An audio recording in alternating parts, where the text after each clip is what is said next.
We've spent a lot of time looking at the different tools that you can use to create artwork inside of Illustrator.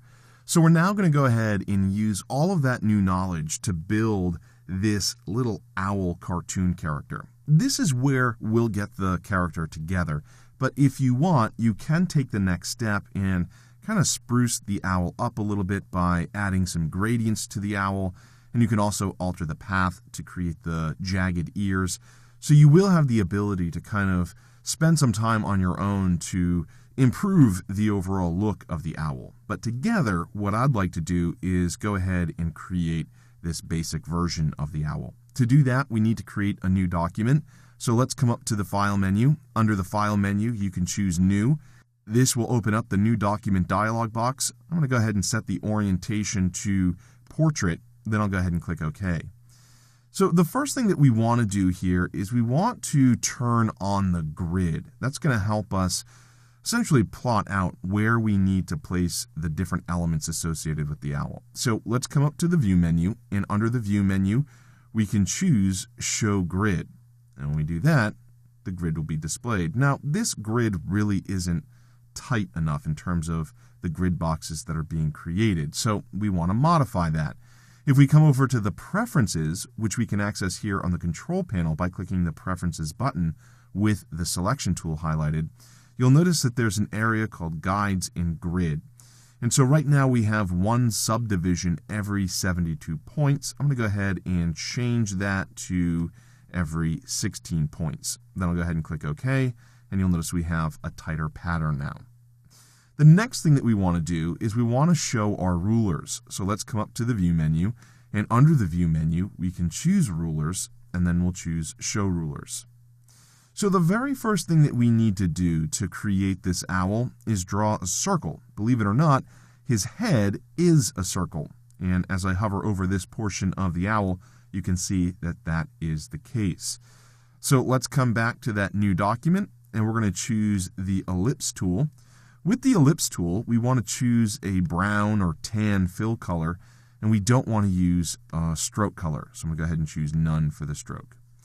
The next thing that we want to do is we want to draw the circle. Now, we want the circle to be a very specific size. To do that, we can go ahead and click once, and that's going to open up the ellipse. Now, right now, the ellipse is set to a point system, and I think it might be a little bit easier to work in pixels. So again, I'm going to go ahead and cancel out of this. I'm going to come over and click the Preferences button here on the Control panel.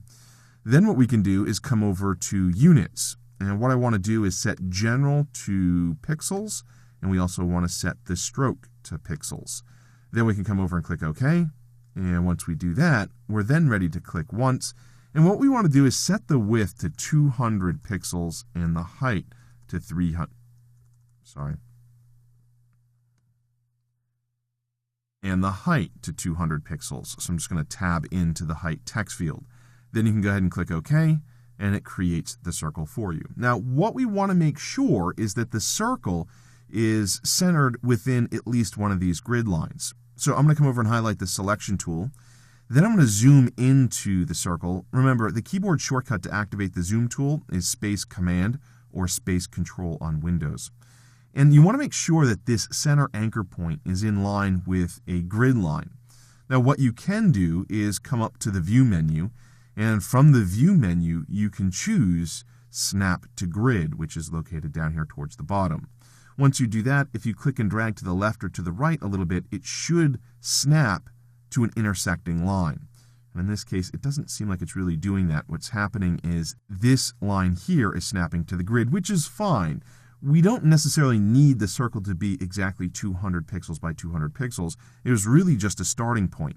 So what I'm going to do is hold down the Shift key, click and drag in a little bit to scale it. Now, Snap to Grid here is actually making it a little bit more difficult, believe it or not. So I'm going to turn it off now. It was good to get this edge positioned, but now that that's positioned, we can come up to the View menu again and turn off Snap to Grid. Now we'll have the ability to scale this and make sure that we get this right edge right on a grid line.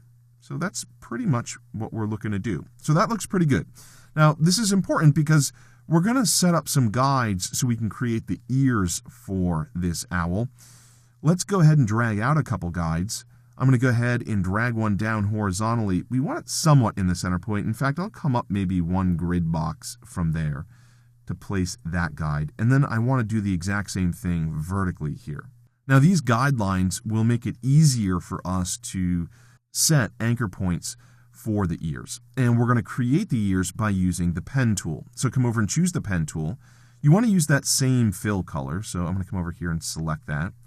And what you want to do is click with the pen tool where the guideline meets the edge of the circle. So if you click, you're going to go ahead and create an anchor point.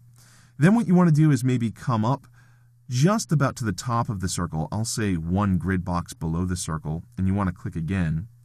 Then you want to come over to the left. And in this case, I'm going to come over to the left about 3 grid boxes, and then I'm going to come up 4 grid boxes.